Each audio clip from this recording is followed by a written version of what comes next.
Before we start this episode of the Grapple Asia Podcast, I would like to personally thank our sponsors and our supporters, Softspot Açaí. They do some incredible Açaí products, and also they now have branched out to 4 locations: Tongue Lo Soi 4, Central Lab Prau, Circle Ratchaprut, and M-Sphere. I highly recommend the pistachio nut batter. It's amazing. It's sugar-free and no preservatives. Our Jiu-Jitsu brand sponsor is FightAesthetic.Asia. This is the Asia branch of Aesthetic, and if you use code Grapple Asia, you'll get 10% off everything except from the Alpha Gi, and we also supply in Thailand under FightAesthetic.th or Fight Aesthetic Thailand.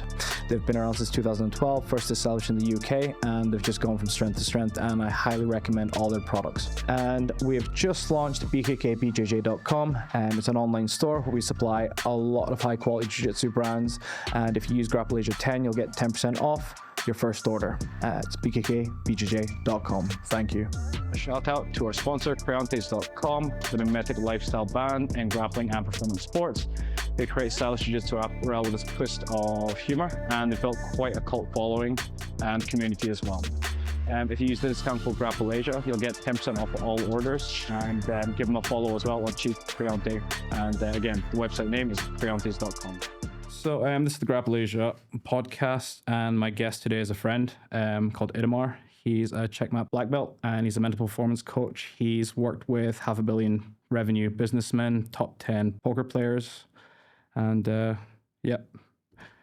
I got really nervous now. Just I didn't realize how I feel like I'm wasting your time now. I've done some stuff since we last met. Yeah, exactly. Yeah. Yeah, I think that's a good intro. It's making me actually nervous actually interviewing you. So it's just like, I can't imagine how much time is actually worth. My God. Itamar, thanks for coming on. I really appreciate it. This kind of contextualizes it to me. Thank you so much. Pleasure. Yeah. So for those that don't know, who is Itamar, and how did your journey lead from special forces to a mental performance coach?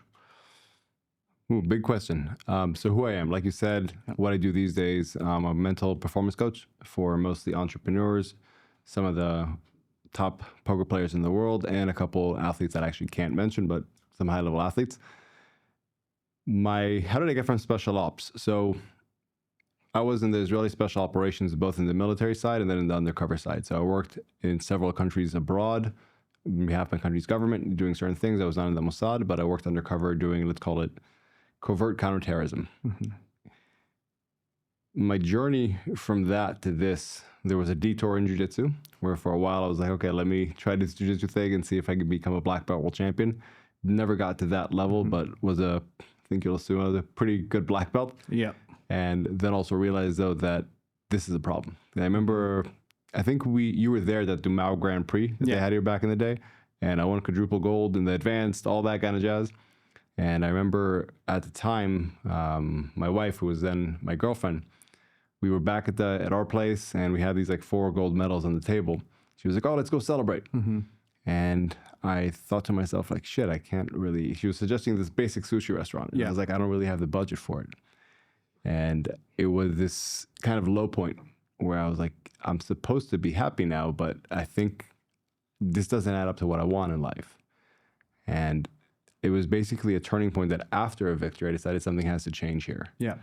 And before that, I'd sacrificed a lot. I lived in Rio de Janeiro. I did all my training camps there, competed at the Worlds, et cetera, et cetera. And luckily, 2 weeks after that, I was contacted by the person who, let's call him, he was my boss when I was operating in Moscow. And he had just opened up a big security firm. And he said, Itamar, we just got this giant contract. An oligarch just basically bought a yacht for $500 million. He wants to take it around the world for a 3-year retirement world tour, just chasing sunsets. Yeah. Would you be willing to head this project? And I was at a financial low point. And then he also said, and we'll pay you more than 3 times what you ever made in the agency. The agency, the Israeli security agency, working undercover. And you get flights anywhere you want in the world. You work 1 month on, 1 month off, and you get paid leave while you're off. Are you interested? And I was like, yes, definitely yes. So I did that for a little while. And while it was very cool at first, you fly off on business class. You're literally my first 2 weeks on the job where I flew by myself to the Caribbean, to the most expensive islands in the Caribbean to do a reconnaissance trip. Basically to go check out the cool shit. Yeah. So before he comes, I can be like, hey, this is a good restaurant. I have this connection here. We can just get everything sorted. Yeah. And it was really cool at first, but the novelty kind of wore off. And also he was an extremely negative individual. It's not like the Richard Branson, billionaire who's super friendly and uplifting. It was a Russian oligarch, which is, they're not, they're mostly like mobsters that operated in a legal-ish way and were able to take their cash. So after a while, I was like, okay, now I'm not broke anymore, but I'm also not happy with what I'm doing. Like I had a lot of freedom because I would have 6 months of paid leave a year. Yeah. But like I want to do something else. Yeah. That's when I read the 4 Hour Work Week by Tim Ferriss, and I was like, all right, I can do this. Yeah. And I started a marketing agency for jiu-jitsu gyms, actually. I was like, I'm familiar with jiu-jitsu. I'm a black belt myself. Easy in. I remember you discussing that with me.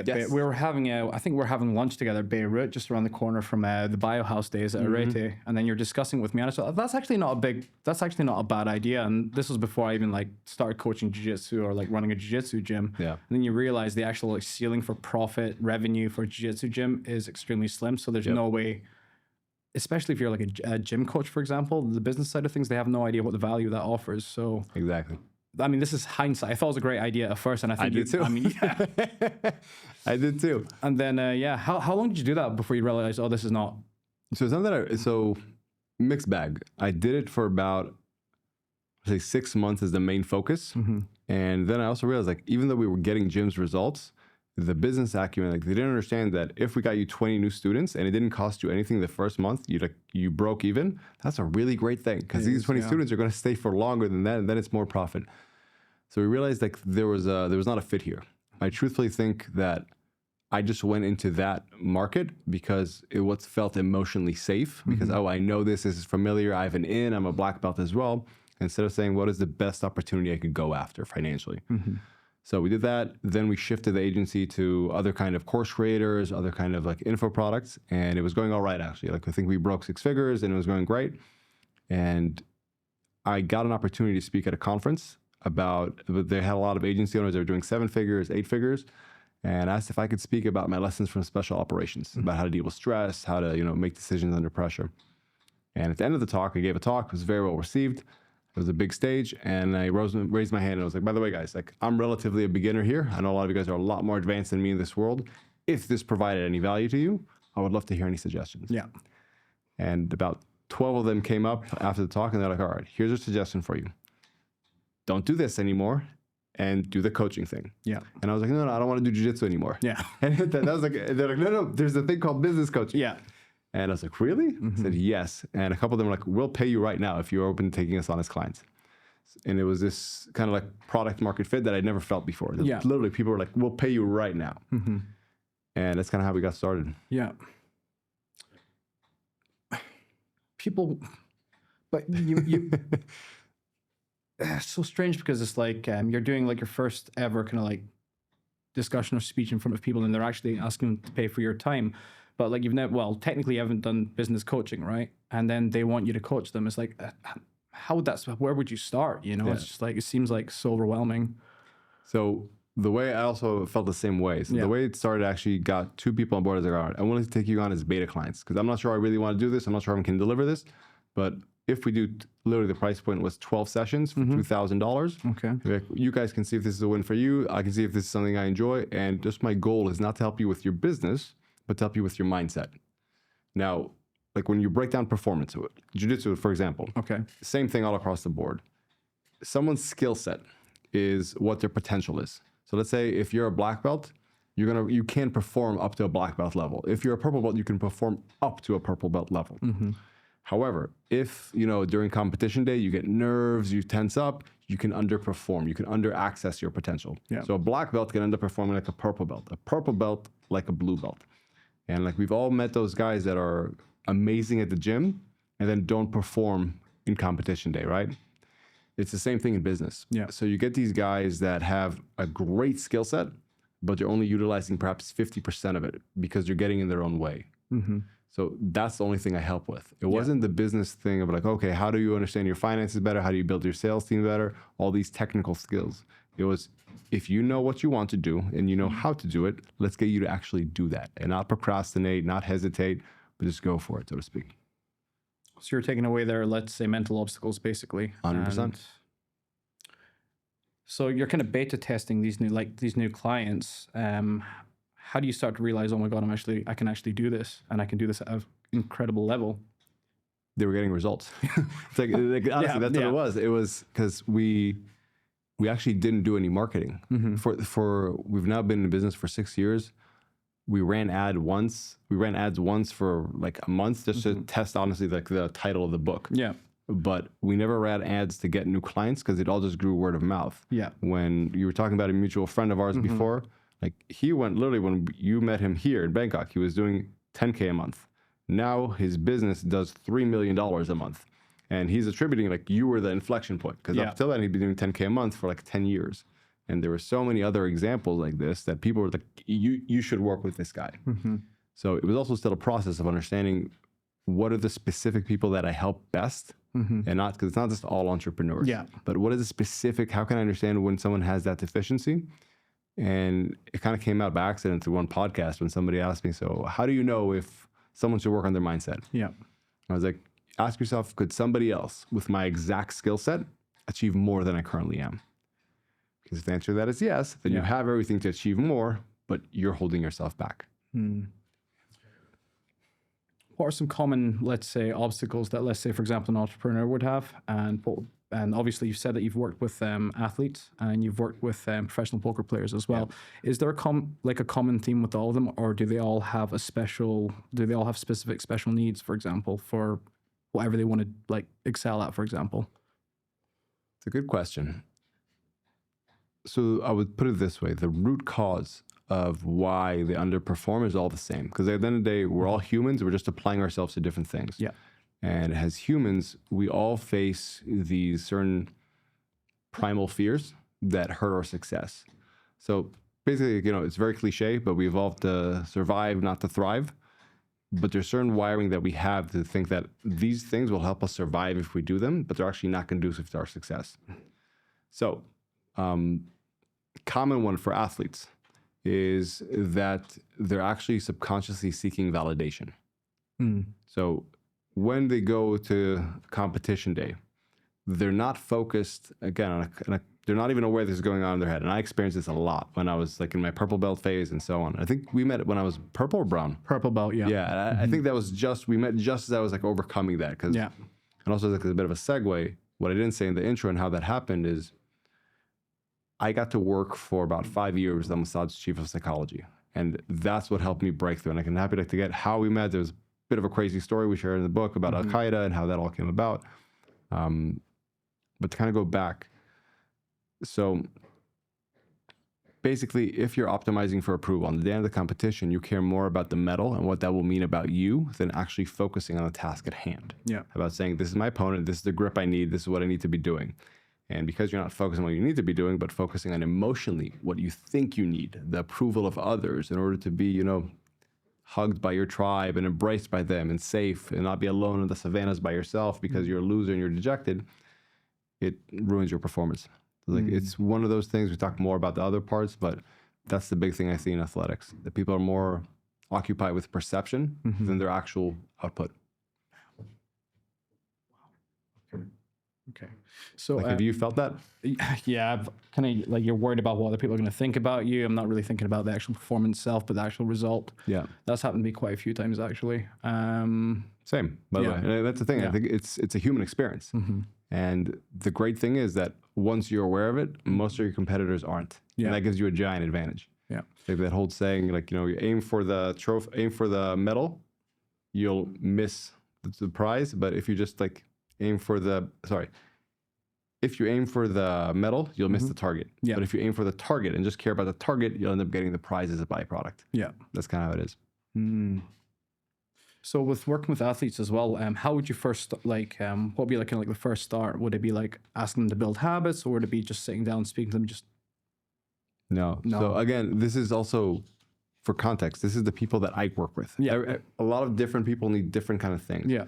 So the athlete I would work with is, the best example I could give is, you remember in the UFC, there was a fighter called Uriah Hall?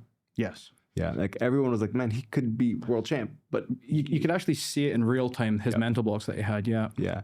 And so for me with him, I'd be like, okay, you're already doing the right things, you're training and all that, but on fight night, what is your belief system that's causing all this pressure?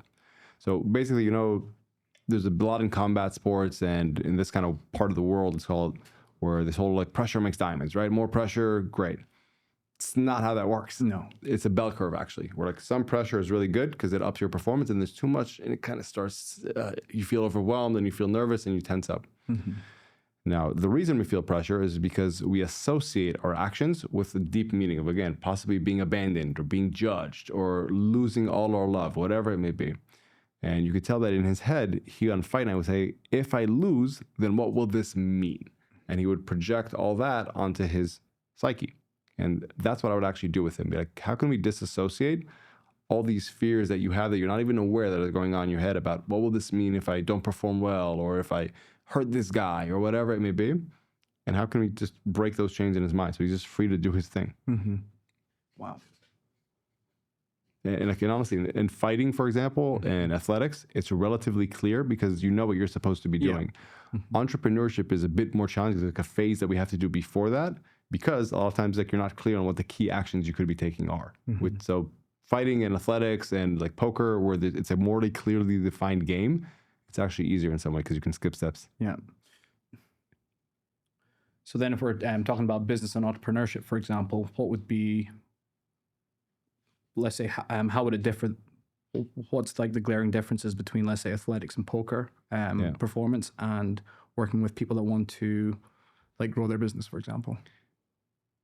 So in athletics and in poker, there's a pretty clear path of what you need to do in order to be successful, right? In entrepreneurship, it's a more open game, let's call it. So the first step in entrepreneurship is figuring out what are the key actions somebody in your position could possibly be taking. Not what you want to do, not what you feel comfortable with, but what are those actions? Yeah. And the mental model that I kind of run people through is like, imagine it's 6 months from now, and your company was taken over by another CEO. But this CEO, he's constantly drunk, he's unreliable, he vapes, he's not as smart as you, he's not as capable as you. He even had newborn twins at home. Okay, all these things should be working against him. Yeah. But in 6 months, he took the business further than you did. Now, what would have to be true in order for that to be a reality? What would have been the 1 to 3 things that they did that would have made up for all that? Just the 1 to 3 key actions. Now, I do a lot of public speaking. I do this in like big rooms. You see that like 3% of the room, like when I say this, when they get their 1 to 3 things, I'm like, okay, who feels super clear? And like, I'm so clear, I'm excited, let's go now. 3% of the room will raise their hand. Yeah. Then like the half of the remaining, I'll be okay. Now, who here says like, okay, this is super clear now. I just realized it, but I feel resistant to it. Yeah. And the last group is like, okay, who here feels like they've knew this for a while and they've been avoiding it? Yeah. They like sheepishly raise their hands and laugh. So it's first off clarifying that. What are the key actions you could be taking? And then, and only then, we go into like, why are you resisting doing these things? So that's a step that you don't have to do with athletics because you know what your key actions are. So for business, for example, what would the resistance points be, or what are the mental blocks that they have? They don't want to do this, or they don't want to challenge themselves to do that, or? A lot of times it's a pain line. Line. Yeah. So we have, let's call it like the yin and yang, the pull and push of, I want this thing because it'll give me something good, right? That's why we grow businesses. That's why we try to make more money and so on. If we also have a subconscious belief that if I grow the business beyond this line, it's just going to be all painful because I'm going to have to take so much on, so much responsibility, so much chaos, so much volatility, then we start blocking ourselves. Now, a lot of times they say like, I should do this, but I can't do it because of X, Y, Z, all these reasons. Often there are simple tactical solutions you can put on place. Like, hey, we can just hire you an executive assistant. She can take care of this. Or actually, you can even like not care if this project falls apart, because if you just do this, it'll override like the loss from that. It'll still be a net positive. Or often it goes deeper, where people have these beliefs that if I do these things, or if I have these hard conversations with my employees and I just tell them straight, you got to fix this, you got to change that, then people won't like me, or people will judge me, or I'm not worthy of this level of success. Or oftentimes we've seen this with male entrepreneurs. It's this weird thing where they're concerned about surpassing the success of their father. Like if it's this unconscious mental ceiling that they have on themselves. Like I can only be this, or otherwise it's going to be, something's wrong, so to speak. I think you've referenced this as fear-based decision-making. Is that? Yeah. Yeah. like basically, you know, we called the book The War Within. The best way to think about it, there's two parts of you. There's higher level you and lower level you. And this is credit to Ray Dalio, who like really coined this. A higher level you is like, you know, that's your rational part, that's your intelligent part, that's your prefrontal cortex, the part that was evolved most recently, like what makes us human. And then there's lower level you, which is your amygdala. It's like your more primal part of you that's very fearful, that's very reactionary, it still thinks it's in the savannas 100,000 years ago. Being a good entrepreneur in many ways is just constantly being able to let higher level you steer the ship. Yeah. Now, you have to first off understand what's the difference. When is higher level you in charge, what are his actions? And when is lower level you in charge, what is that action? And then being able to not do that, so to speak. Yeah. How do you think you've managed to get to this stage where you can actually like recognize this and actually mentor other people to do this, or like to actually like get to that next level? It's a good question. I think first off, I was very fortunate to have a very good mentor. Yeah. So the way I got in touch with Colonel G was because when I was working undercover abroad, I don't know if I ever told you this story, but I was this close to getting kidnapped by Al-Qaeda. My cover had been blown and... You were in India, I believe it was.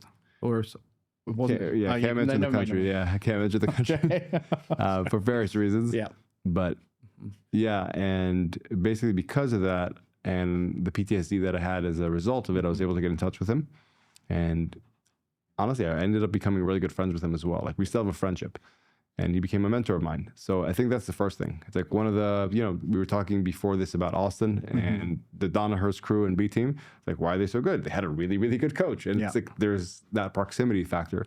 So that's one. Two, I made a decision that I wanted to be the best in the world at this. And it wasn't a thing where I was like, I'm just going to show up, try to coach people, try to make some money. But my real goal was to figure this thing out, to actually create a blueprint that can go beyond me. So it's not that I can coach people, I can make some money, but can I create the best system in the world for mental performance? And it was, you know, it was an audacious goal, but I think those audacious goals are forcing function for excellence. Like in jiu-jitsu, I had a goal that I wanted to become a black belt world champion. Did I achieve that? No. Did that force me to make certain decisions and certain sacrifices that then made me a really, really good black belt? I think so. Seems to be quite a common answer with people. They say they find the right person at the right time, like a mentor, for example. And then could you delve further into the idea of like an audacious goal, for example? Like a mutual friend of ours said the same thing. You have to set your goals to like a ludicrous standard or set like... The guy that we were talking about. Yes, exactly, that's what I told him. Yeah, he said that to me like multiple times, saying, look, you can do this. I reckon you've got it in you to do that, but you need to make ludicrous. Well, he said ludicrous, not audacious, but... So it's something that actually, so he's a former client. Yeah. We took him from like $10K to $3 million a month. The whole thing is that if you set goals that you know you're capable of achieving, you'll justify to yourself why you can maintain your habits and thought patterns. If you set a goal, and I think what he means by ludicrous, that you're like, there is no way that my current version of myself can achieve this thing, you'll recognize, okay, something has to change. And when you come to that recognition, then you can start taking the actions for it. So a good goal should be one that you know you cannot do with just more effort, with just like do more of the same, so to speak. Like something will have to change dramatically in order for me to do this. Like, and I think that's the benchmark. If it's not going to force you to say like, fuck, like I can't do this, something's going to really have to change dramatically, then it's not like a real audacious goal. And again, but that's also the beauty of goals. Like if you set the right goals, they will change you for the better.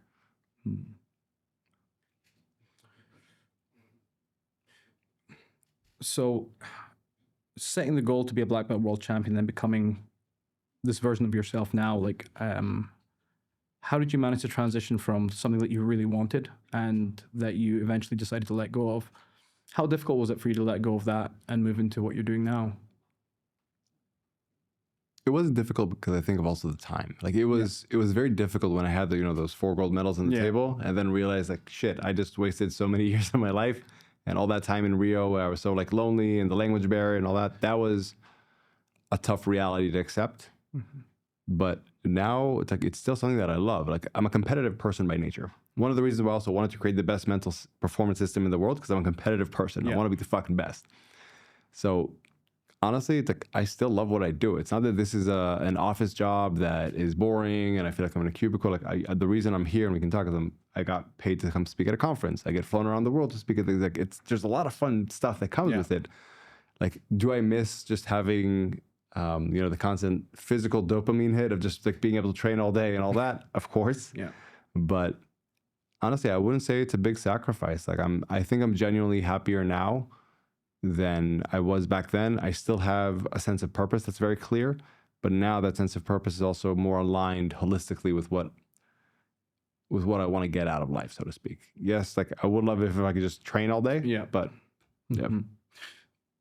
So obviously back then it was a very different time in jiu-jitsu as well, and a lot of things have changed in grappling. Yep. Leg locks are a thing now. Yeah, now that I think about it, a lot of things have happened jiu-jitsu wise. Do you think if you were in that time, things would have been different? Let's say like the way like there's more money in jiu-jitsu nowadays, for example, or do you think it's still so little? Like honestly, so let's put it this way. I'm in a conference now here with 300 entrepreneurs, okay? The reality is this conference is not a super high level one. Mm-hmm. It's relatively literally like most conferences, like, oh, this is kind of like the more beginnerish conference. Out of those, I think it said, like, I don't remember the numbers, 400 people in the room, mm-hmm. more than a third are millionaires. Mm-hmm. How many jiu-jitsu guys are millionaires? Exactly. So like that's the thing. So even I know certain world time, so he's at least a 2-time ADCC champion, mm-hmm. that he reached out to me like a month ago because we know each other. Yeah. He's struggling financially. So it's like, it's just the opportunity vehicle. It's the great thing. Jiu-jitsu is a very, very hard thing to succeed at financially. You have to be literally not the top 5%, not the top 1%, but maybe like the top 5 people in the world. Mm-hmm. The Craig Jones, Gordon Ryan, Danaher guys, and Bernardo Faria, which actually built the whole business behind it. In entrepreneurship and a lot of other opportunities, like even if you're like a C player, you're like a blue belt at this thing, you can actually be a millionaire. Like if you're a blue belt in finance in New York, you're still a millionaire, so to speak. So it's like, let's put it this way in jiu-jitsu terms. Even if you have someone who's a black belt at at close guard, mm-hmm. you can have someone who's just a blue belt at deadlocks that could crush that guy who's 50 but a black belt at close guard, because mm-hmm. it's just better opportunity, so to speak. It's more powerful. So as far as finance generating opportunity, jiu-jitsu is just not a very powerful thing. Yeah. I love it, but and I think that's also, to be truthful, that's the challenge that you see with a lot of black belts, why they're frustrated. Yeah. It's this, I sacrifice so much, I'm so good at this thing, why is the world not rewarding me? And for me, that also happened a little bit, like this whole, like, this isn't fucking fair. You know what I mean? Like, I'm good at this, and people tell me that I'm good at this, and I can see every day that I'm tapping people, so I'm good at this. Mm-hmm. So why don't I have what I want as far as like a better car or a better apartment, whatever it may be? And I think that's a challenging reality for a lot of people to accept, but it is the reality. Especially when you get older, past the age of like 35 plus, your body's starting to break down. You can't perform like you used to. Like, I know like Romulo Barral, for example, Braulio Estima, they both can't play spider guard anymore because they got stacked so many times, so they can barely play like guard game anymore. And just, would I say their jiu-jitsu ability is like relative to how successful they are like financially in life and stuff? Yeah. You couldn't say that honestly. No, like if you look at guys that, like anybody who's a world champion, if you look at someone who's at that level in business, they're at least worth hundreds of millions of dollars at the very least. Mm-hmm. What do you think there's such a disconnect between that, well, with jiu-jitsu and let's say, if you're going to contextualize it in like business, for example, do you think it's just not quite caught up yet, or there's like people don't see the value of it at this stage right now? It's hard. It's hard. It's not nice to say, but it's not a good business vehicle. There's no scale to it. It's like you have to sell your time. It's a commodity. Like in every city, there's a lot of gyms. You have to own a lot of mat space that you only can use for like 3 hours of the day, for an hour and a half in the morning class, an hour and a half the evening class. Maybe there's a kids class somewhere in there. So you're underutilizing your assets, so to speak. Yeah, it's just not a good business model. There's no way around it. Like, it's a really fun one, but it's not a good business model. Not at all. And on top of that as well, if you're spending all your time and energy in competing, training, then you trying to actually learn how to do business or like running a gym falls to the wayside as well. Yeah. And I saw that time and time again when I visit different gyms and what works, what doesn't work, for example. Yeah. And yeah. And I think that's the frustration point, that people haven't made that trade-off consciously, that I'm going to do something that I really love and I'm going to compete and all that. So that means I'm probably not focused on business. They're not aware that that's actually what the trade-off that they're making. So that's what creates that confusion and frustration. Like, I should be also getting this. Yeah. I think if you sat a lot of the black belts down when they were like blue belts, you'd be like, all right, you got two paths here, bro. You can either like keep training and you'll get a black belt and you can open up a gym, you can focus on your competition team and all that kind of jazz, but you won't make a lot of money. And this is probably the ceiling on it. Or you can not do that. You can still enjoy jiu-jitsu as a hobby and go build yourself a career and still train, once a day, hang out with the friends and so on and so on. And you make this amount of money. Be like, you can choose whatever you want. Just know that ahead of time. It will create a lot less resentment down the road. Because I feel like a lot of them end up wasting, 10 years of your life, get a black belt, you open up a gym, and they're like, what happened? Yeah. Another big thing is there's a certain level of tribalism as well. And once a gym gets to a certain size as well, and after a while you get tired being there day in, day out, sacrificing your body as well. And that builds up resentment. But at the same time, if you can't handle being there anymore as well, your lack of presence actually makes it harder for people to follow you as well. Yep. And I'm starting to realize just that resentment ends up becoming you just being like leaving everything to on autopilot as well. And eventually everything's going to just degrade eventually as well. Yep. It's a tough business model. No. It's like, there's a saying in entrepreneurship, phenomenal entrepreneur, bad market, bad outcome. Yeah. Terrible entrepreneur, great market, good outcome. Yeah. And it's like everybody and their brother that's doing something in AI right now is making a good amount of money because it's just such trend. Mm-hmm. It's like, and that's the thing, jiu-jitsu, you get some of the most intelligent and motivated and people that are also like driven and willing to sacrifice, but they're just in the wrong opportunity vehicle for finances. And that's the big thing, for finances. If they love what they're doing with their life and it serves them, amazing. Mm-hmm. For me though, I was like, I want to be more financially successful than this. Yeah. So from where you started to where you are now, like, I don't know how to like, because it's such a different, well, I don't know how to even say, like, how did it start basically? Like, you took on a few clients and then you saw some results and then you tried to figure out how to scale it or how would you level up in a business like this? Like how did you end up getting to where you are, where you were before when you first started out, to thinking, I'm not sure, I don't think I'm a coach, to, well, I mean, this now. Yeah. Well, I always felt comfortable with the role of a coach in general. Mm-hmm. Something that, I've had leadership positions in the military, even like when we trained jiu-jitsu, I think I was even coaching classes that you might have taken. I don't remember. Yeah. But it was just about, can I get paid a lot of money to do this? Mm-hmm. And what is required for that to be something that's within integrity? Not that I'm going to charge money and then people are not going to be unhappy. So this constant, like, started out at $2K for 12 sessions. And then I was like, all right, people are loving this and getting results that I can, and the beautiful part about business is that you can quantify how much money did you make more because of our coaching. Yeah. You can see the trend, so to speak. Obviously, there's other factors, marketplace changes, but you can see if there's a shift. Mm-hmm. And then we raised it to 3.5K. People were still super happy recommending 5K, 8K, then 12K. And then we went up to 15K. People were still like, cool, this is great. Then to 20K, then to 30K. And now we're at that is 100K to work with me for like a year. Yeah. And people are still getting results. And they're saying like, this is amazing. And they're recommending me to other people. Mm-hmm. So it was just kind of this constant thing of like, I'm not going to feel intimidated by these numbers. It's going to be a math thing where if I can get you 10x the return, it's fine for me to charge how much I'm charging. Even if it feels weird to some people, like some people judge it, there's no way around that. Yeah. Some people feel like, oh, you're just being a jerk, you shouldn't charge this much, or whatever it may be, like they have their own money issues. But it was just constantly saying like, can we get people results for this amount of money? Are they satisfied? Are they telling people? Yeah. Great. And then when it got to a point where I just couldn't do the one-on-ones, that's when we opened the group program and said like, how can we do this in a more scalable way? Which is kind of what we've done with the book as well. We're just like, how can we get this to more people out there? Yeah.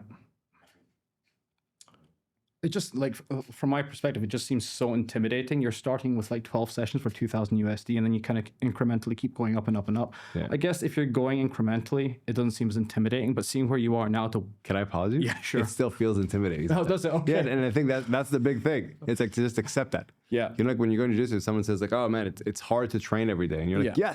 Yes, it is. It's one of those things in business. It feels intimidating. If you're not feeling intimidated, it means because you're in your comfort zone, not in your growth zone. Like it's just about, you know, like that whole how do you get comfortable being uncomfortable? It's nonsense. Yeah. If you can just accept the discomfort. Like when I talk to guys that are worth $500 million and even more or whatever it may be, sometimes there still is that imposter syndrome. Like, are you sure I can help you? Because your business is much bigger than mine. Yeah. But I understand where I can help them. Mm-hmm. And it's a logical thing where I recognize this is what I can offer. If they see the value in it and it's actually creating this impact on their business, I can have a feeling. And that's okay. Yeah. If I'm just feeling intimidated, I can have a feeling. But it doesn't mean that I need to dictate my actions. Yeah. I think that's the big thing. Yeah. It's just this constant feeling of imposter syndrome myself as well.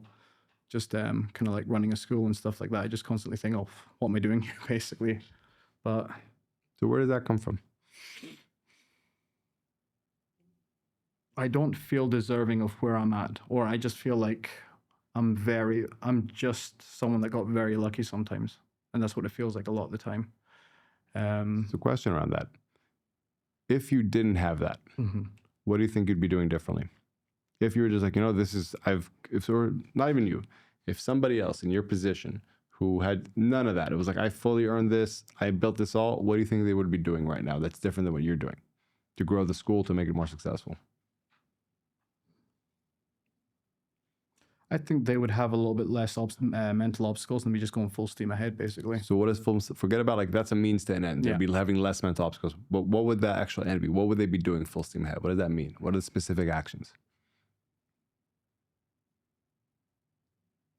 Good question.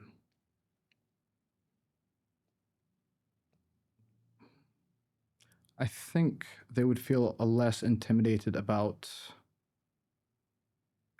interacting with people, interacting with clients, feeling that, okay, yeah, it's a very good question. It really stumps me. Sometimes I feel like we overcharge. Well, from a personal, like, whenever I'm like giving privates, for example, a good example is like, we just raised the prices just by a little bit, and I just like, I can't believe I'm charging people this amount of money for what I do, basically. Yeah. I resonate with that. Yeah. I can understand that. Yeah. And then there's like so many, like we've recently hired like a more full-time coach now, and like he's way more accomplished than I am. He's a great coach, and he's there day in, day out, and he just loves, he's just being in the moment. And I just feel like, man, I remember when I used to be like that, but now I'm getting a little bit older, my body feels beat up, and I can't be there as much as I used to. And so again, I'm going to bring you back a little bit. yeah. If somebody wanted to grow the gym, what would they be doing? They'd be enhancing the customer experience. They'd be setting up like good programming for the gym, automate all the kind of like the business side of things, for example. And I'd be thinking about how can I enhance, like, automate these programs where the coaches don't really have to think, or the beginner, like there's a good mentorship program at the gym. We can just give them A playbook. A playbook, exactly, yeah. And how to just do this and cycle it in and out, and then come back and kind of like see what worked, what didn't work, trial and error. Yeah. Yeah. And what about prices? How would you would you raise that emotionally or logically as a spreadsheet for one-on-ones? Good question. Because like, here's the thing, man, you have a couple coaches, you can give people the optionality. You don't have to leave people feeling unsupported as far as like, oh, Mac only charges this much, and then if I want to do privates, I can't do it. Which first off, also, like, if people can't do it, that's fine. You should be emotionally okay with it, but you can say, this is how much I charge, this is how much this coach charges, this is how much this coach charges. And like, people will self-select. Yeah. So like, honestly, you have the answers to sort of things you should be doing. Now it's about just accepting, like, I will feel the imposter syndrome, I will feel uncomfortable, I feel while doing them, and I will still do it anyway. That's the real. Like, obviously, like, you know, like in the book, we go through like exact system and how to lower that resistance so you don't feel that all the time and try to fight it, which isn't sustainable in the long term. But it's also just about accepting that is the reality. Like, you're never going to do so much internal work that it's like, wow, rainbows, butterflies, it feels amazing and easy. It's like if you're in a growth zone, just by definition, if you're outside your comfort zone, it's not going to feel comfortable. Yeah. But that's okay. Wow. It's like you're a black belt, dude. Yeah. You've learned to do uncomfortable things. Now it's just transferring that into a different domain, into a different application of this skill. This is where I'm at now. Like, I'm at this sticking point right now where I don't have to be there every day, and I don't have to be running the gym. I don't need to be coaching like a ridiculous amount of classes a week. I don't have to be doing all the amount of like privates that I'm doing. Everything's kind of like getting to the stage where it's automated now. So for me now, it's like, what do I want to do? Or what's something that's going to be as satisfying, as challenging as trying to bring the gym back from like lockdowns, From the dead. from the dead and everything like that as well. So now it's just kind of like, I'm almost like, I don't know what to chase at this point now as well, because finding something that's as challenging, as satisfying as like a good like jiu-jitsu session, it's hard to replicate. It is. Yeah. It is. Like there's a lot of biological factors there. All the dopamine release, all that. There's a reason jiu-jitsu people are, they're literally addicts, like them and surfers. It's literally addicting. It's not, I forgot the name, but it's not like it's not a indigenous drug, or it is. I forgot like how that works. Basically, it's not an external drug that you take, but it's an internal one that has the same biological effect as if you're taking drugs. That flow state. Just accepting like that is addicting. However, like I don't have to just go for that. Yeah. So, exogenous versus endogenous. Yeah. There we go. How did you find that satisfaction? Like, obviously you want to be successful at the same time, but like if you're not satisfied with what you're doing, like what's the point in doing it as well? I'm very satisfied with what I'm doing, and I'm also I surf a lot still. Yeah. Like honestly, like I still get that, and I think that's where it gets challenging. Where people think like, how do you just do black or white? Yeah. Like you can do both. It's just understanding that this is what I do for business sake, and this is what I do for this to tick off this box in my life. Where I feel like it gets confusion, we're like, how can we have it all? Yeah. And that's usually not how the way the world works. So if you can say, okay, I recognize for like example, like who here loves drilling more than rolling? No one will raise their hands. But who here understands this is important to drill? Yeah. You can kind of take that principle and just extrapolate it further. Say like, okay, this is where I do business. This is my drilling. This is what gets me what I want in life. And then I can tick that box elsewhere. Like I get to travel a lot. I get to do a lot of cool stuff in life because of what I have financially. But that's because I do some things that I don't always love, that aren't as fun as just training or going to open mat. Yeah. It's like why open mat is always the busiest. You know, people show up and roll. Yeah, it's the same thing. Yeah. That's awesome. So yeah, if it's okay with you, if you can go back and give yourself advice to yourself, let's say at the starting point of when you were to start jiu-jitsu and when you started this coaching journey, for example, there are obviously two different stages of your life, but let's say as a white belt, what would you give yourself? What advice would you give to yourself? And when you're first starting out this the coaching business or the consultancy business, what would you have given yourself advice-wise, or what would you have liked to know? Understand what the end of the rainbow looks like. That was what I told myself as a white belt, because I wanted to be a jiu-jitsu world champion. And what I would have asked, like, okay, go talk to 5 jiu-jitsu black belt world champions and see if you want their life. Did you do that? No, that's what I would have told myself. And I probably would have gone and seen like how they're all like, you know, like their hips out, they're broken, and like they're not making a lot of money, and they're like, I've met a lot of black belt world champions. They're usually not super happy people. They have a lot of resentment in them. The majority of them. Again, there's some exceptions, but the majority of them are like that. And I'm like, okay, if you see that that's where that person is, do you want to take the path to eventually arrive there? And I think that probably would have been a wake-up call. Be like, you know what? Do jiu-jitsu, have a lot of fun with it. Maybe that's not your path for a career or whatnot. That's as far as that. But if you're asking, like, what advice would I give myself to get better at jiu-jitsu? Is that what you're asking? Like, I don't know if I took that question in a different direction. That was a good one. Yeah. Like, what like life path? Well, yeah, like, let's go with that as well. Like, what would you have done differently as a white belt to get to the level you are now? Like, if there's some different pathway you could have taken in terms of progression, let's say skill acquisition. Yeah. So skill acquisition, I think I did a good job by making the sacrifice and moving to Rio de Janeiro and just finding like where's the best place to train, which I think, you know, Checkmat headquarters at Fight Zone in like 2012. That place was on fire. Yeah. We had a lot of like really, really high level black belts there that were like, you know, world medals, but it wasn't sustainable. Yeah. Because I was not Brazilian, my Portuguese wasn't up to par, and I couldn't really spend more than 6 months out of the year in Rio, so there was challenges there. I would have said that, okay, like it's absolutely the right thing to go and find a much better gym, and just like easiest way to become black belts is to put yourself in a room of really good black belts, but make sure that what you're doing is sustainable. So I would have actually been like, okay, Itamar, like try to move somewhere in the States, perhaps. Maybe like back then it was probably California, like Açaí or whatever it may be back in those days, to a place where you won't feel so challenged to be there consistently. Where it just actually, you can create a situation where you can just be there consistently, even if, you know, you're living a bit more cheap or whatever it may be. Because I think if I would have spent, for example, like 5 years consistently in Açaí instead of bouncing back and forth in Checkmat, it probably would have been better. Sustainability is crucial. Yeah. All like, you know, all success comes from compound interest. It's just kind of that. So let's say when you started your coaching business as well, is there anything you would have liked to know then? Or do you think everything's kind of just progressed the right way? That'd be nice if everything progressed the right way in life. That'd be very nice if I'd figured out that, that formula.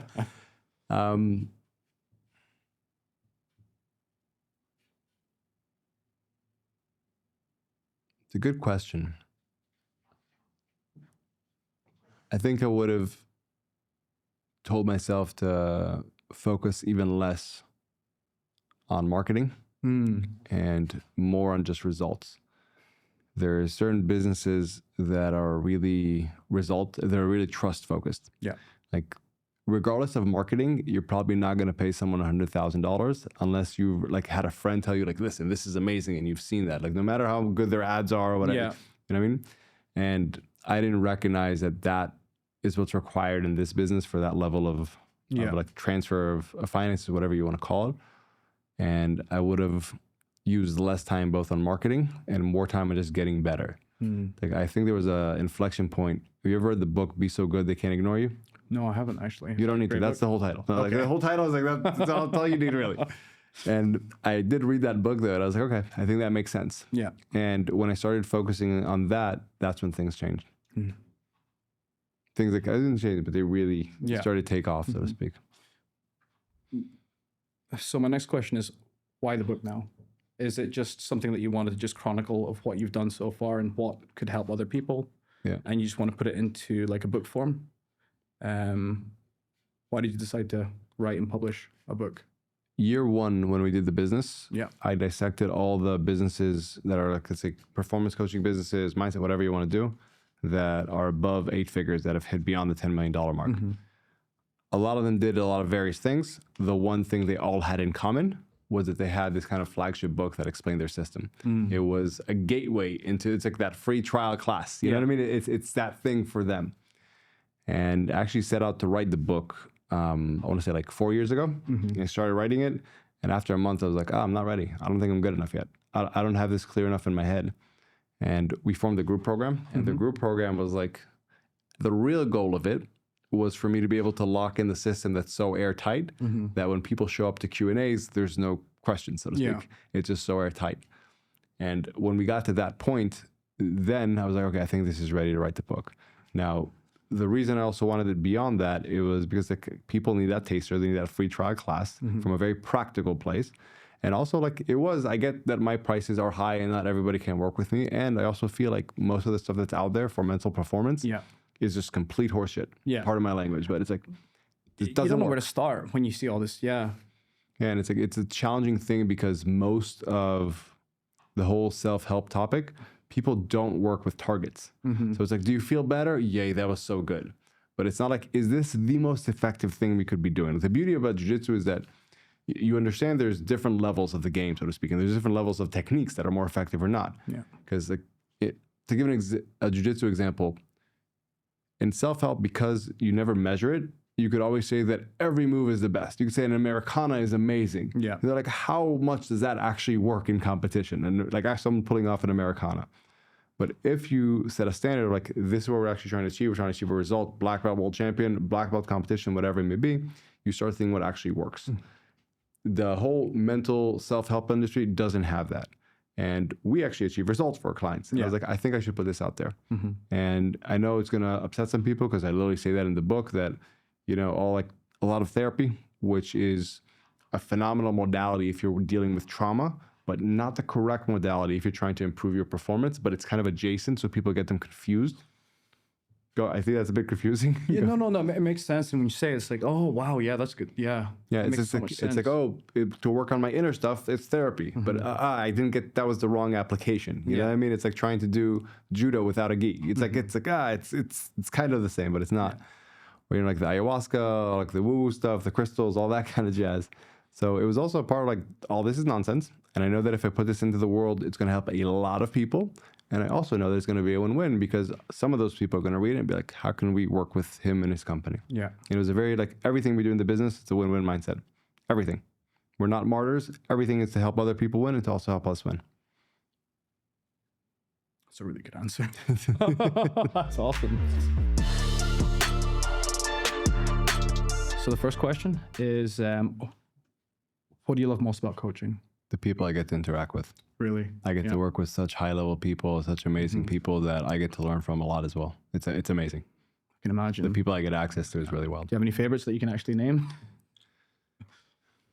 No, but I also, like, honestly, it's less so the celebrities. It's more so the entrepreneurs that are just such high-level thinkers, and like the amount of change they can create in the world with the leverage they have is really it's really impressive. Great answer. Okay. Well, I guess you answered question number 2, which is like the best clients you've met and worked with. Okay, I'll take that off. Good. Okay. Yeah.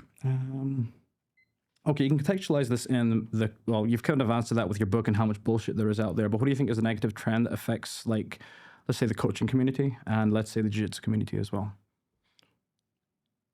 Jiu-jitsu community is definitely that black beltitis. It's like the black belt worship. A black belt is just someone who found something they love and they've been doing it for 10 years, sometimes despite it actually not being the smartest thing for them to do. And while there's a lot of merit, you get a black belt, you have to overcome certain things and all that. It's recognizing black belts are humans. Black belts have their own stuff. And both this is from the side of the students and from the side of the black belts to not get their ego. Like everyone, blue belts have that blue beltitis where they think they got shit figured out. And everyone's like, nah, you don't, bro. It's like black belts have the same thing. Yeah. And I think, like, I never allowed anyone to call me like master or professor or whatever it may be. Because I'm like, nope. And it was from a place of humility of like, I don't want someone to put that on me because I'm a human and I have an ego as well. And I don't want that to get compromised. On the dot. That's a really good answer, actually. The hardest lesson you learned the hard way. This can be business or it can be personal. It's in jiu-jitsu. I went to the World Championships 3 times. Won all my matches at the beginning. Won like 4 or 5 matches, crushed people, shutouts, submissions, and then I would choke at the quarterfinals every single time. Because it was that break between, like, they would always create the new brackets. And it was always that voice in my head of like, oh, if you win this and you can be the first Israeli, like, what does that mean about you? That you medaled at the World Championships. And it was that, what we talked about, that unnecessary psychological pressure of adding all this emotional weight to the thing that caused me to get off my game. And that was the hardest lesson that I had to understand. Like, there's a part of me that's sabotaging my success. And unless I learn how to deal with it, it's going to be there. Do you have any regrets? Many. I think that's it. Many in life. Like, who doesn't? But you know what? Yeah. I will say this about this. I don't really vibe with the whole, like, I have no regrets because it's always led me to here and this point. I need to be grateful for it. I'm like, I'm extremely grateful for where I am and I have regrets. Yeah. That's just, I'm okay with saying both because then I can learn from them. Good. So in terms of finding a coach, this could be jiu-jitsu, or this can be a mindset coach as well. What are some red flags people should watch out for when looking for a mindset or a jiu-jitsu coach? Ooh, great question. First off, if your values don't align, don't go for a coach who you'd never want to go out to lunch with as well. Seriously. Because for sure, it's especially in business. In jiu-jitsu, it's a bit different because it's so clear what you're learning from them. It's just like the technique and all that, but you will get affected by them. In business, it's even more, it's very dangerous because they can give you tactics that are very effective, but will end up taking you in a direction that you don't feel ethically comfortable with. So it's like, that's always the litmus test. If you don't want to go out to dinner with them or lunch with them, or you want them to meet your wife or your husband or whatever it may be, like, I would avoid them. That's a real for sure. Wow. Yeah. What are some misconceptions about being a mindset coach that social media doesn't convey, or let's say the resources that people have doesn't convey? That it's not about helping people push harder. I think that's call it the more like blue belt approach to this. Like, let's motivate you, let's push you to push harder. Yeah. The reality is that people at a certain echelon of success, they're already very driven. So it's not about how can you give them even more drive. It's how can you lower the internal resistance, the fear, the procrastination, the other things that cause all that. Yeah. And I think that's the misconception, that a mindset coach is going to be someone that pushes you and be like, let's get more discipline, let's go harder. But the reality is the mindset coach is like, let's figure out what the most effective path to success is and how can we remove the resistance you're feeling to doing that so you can just do that without it being so tough and so challenging. Like what we talked earlier about sustainability, that's what a mindset coach should be able to give you. Yeah. A feeling that you can take the most effective path, the most direct path to your success in a way that feels sustainable. It's not like, whoo, that was a push. Okay. So one book or resource every coach or businessman should read. I mean, the answer's right there. So. Yeah. I would say, okay, first of all, I do think we wrote this book for a reason. Yeah. And it wasn't to be a paperweight. It was to actually be very effective. Like in this conference, also another one that I was in a week before, I've had several entrepreneurs come to me and be like, that was different. Yeah. And so like, it hit that mark. Beyond that, several books, I think Principles by Ray Dalio is a phenomenal one, especially life principles part, not the business one if you're not a business individual. Yeah, I would say that would be the top one aside from this. Okay. So a couple of jiu-jitsu ones. Okay. A favorite submission and why? Rear naked choke, because there's no risk in it. You don't have to give a position in order to try it and reapply it and reapply it and reapply it. You get to a place where, like in investing, there's only upside in the rear naked choke. It's not like if I go for a leg lock, I might lose positional dominance. So if I can maintain positional dominance on your back, I can keep trying. But like my favorite position is crossface, but because it can wear out your gas tank. Yeah. And then once you're at a place where you're actually more susceptible to being defeated, then I'll only go for that. Yeah. Like, I don't know if you noticed this when we ever rolled, but my goal is never to submit you as fast as possible. It was to get you as fast as possible to a place where you're ready to get submitted. Yeah. Which is a bit of a different vibe. Very different. Yeah. Damn, that's a good answer. Good. The hardest person you've ever rolled with. This doesn't have to be like someone that like Buchecha with hands. That's it. Just like it was. So it was in the World's Camp at Checkmat HQ, and I was a purple belt at the time, I believe, and we were rolling, and he kind of took it easy on me, and he let me like grab his lapel, and I just immediately like swung at it and put him in a bow and arrow, and like he let me do it, but I was like, don't fucking disrespect me by letting me do it. Like let's train. And and then he actually trained with me, and that was not a good idea. Like it was, what he did, like I could tell I pissed him off because he was trying to be nice to me, but I took that as like disrespect. And it was like he really respected me afterwards, because when he went at me, like I got shook, so to speak, like physically, like I just couldn't handle it. But he could tell that I was not backing that up, so he was like respecting it. But his level of combination of not just size, speed, and strength, but what was actually the most astounding thing was his hand-eye coordination. Oh, really? He, like, I would play a lot of half spider guard, and the way that he was able to just like go through my defenses and grab the lapel was something I'd never experienced before. And like, granted, again, this is Checkmat headquarters. I'm training with like other guys that are really high-level black belt, like champions. He was just a different beast. And yeah, that was a lesson that like, if he's being nice to me, maybe I should just be like, thank you. He was different, dude. Didn't even finish that question. You went straight to Buchecha. I just remember that. I just remember that the look in the gym that day, like it was one of those moments that like sears into your memory. He was a great guy, by the way. Great guy. Yes. Okay. And my last question is, if you weren't doing coaching, what would you be doing? I'd definitely still be doing business. And the next phase, I kind of think beyond the coaching is what I will be doing is I'd like to own a portfolio of companies. Like I have a skill set now where I can help people perform better and achieve better results in their business. And I think the next level of leverage is not for me to help other people in the business, but for me to buy businesses and then help them scale to the next level and just take off the top those revenues and to build a portfolio of several companies that are successful. And that's probably the end game where I'm going with this.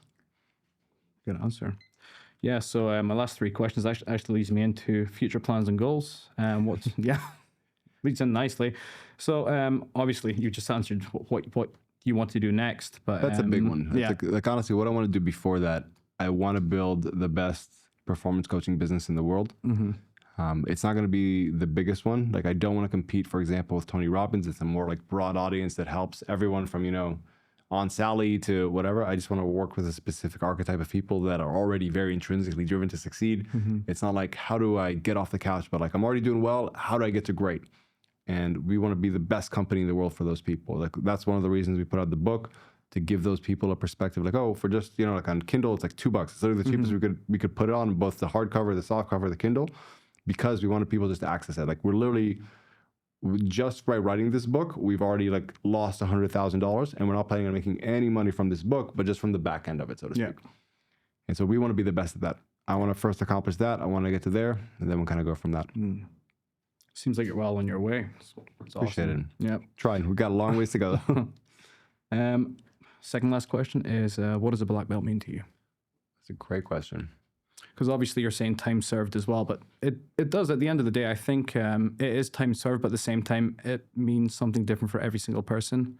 And I just wanted to ask, like, for you, what does it mean? Can I say what my black belt meant to me, perhaps? Yes, absolutely. Because I never really thought about the black belt in general. What I wanted my black belt to mean was that it was a standard of excellence.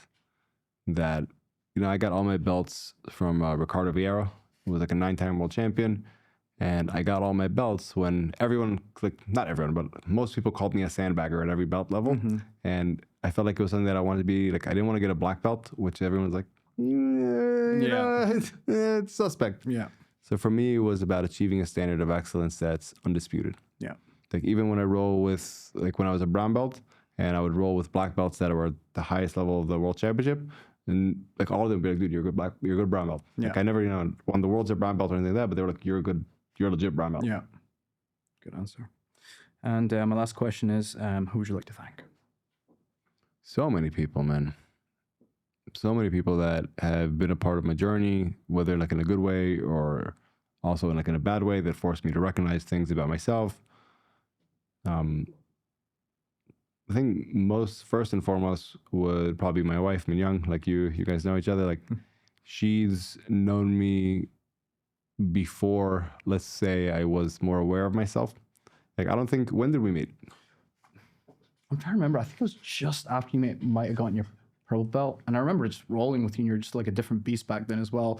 Like, I remember you had a bit of a reputation for being rough as well, but then like there's like this weird point where like it changed. And then I remember even like our friend even telling us, like, you're like, the way you did jiu-jitsu was less brutal, but it was way more technical, for example, or it's just way more like, like, okay, this is incredible, basically. So that was the inflection point probably when I started working with Colonel G from the Mossad. And my mind wasn't just constantly fixated on like, it's me against the world, but I was able to just kind of see things for how it was. And she also met me before that, when I was a very different person. I was not as open. I was not as kind. I was literally in like a world of it's me against everyone. That was literally my reality there for some points. So I think I would thank her first for seeing in me what most people had not at that point, and for Colonel G for helping me unlock that, and for my parents. The example they set and everything was truly phenomenal. Yeah. That's awesome. Thank you very much. Thank you. Thank you. Appreciate you, man.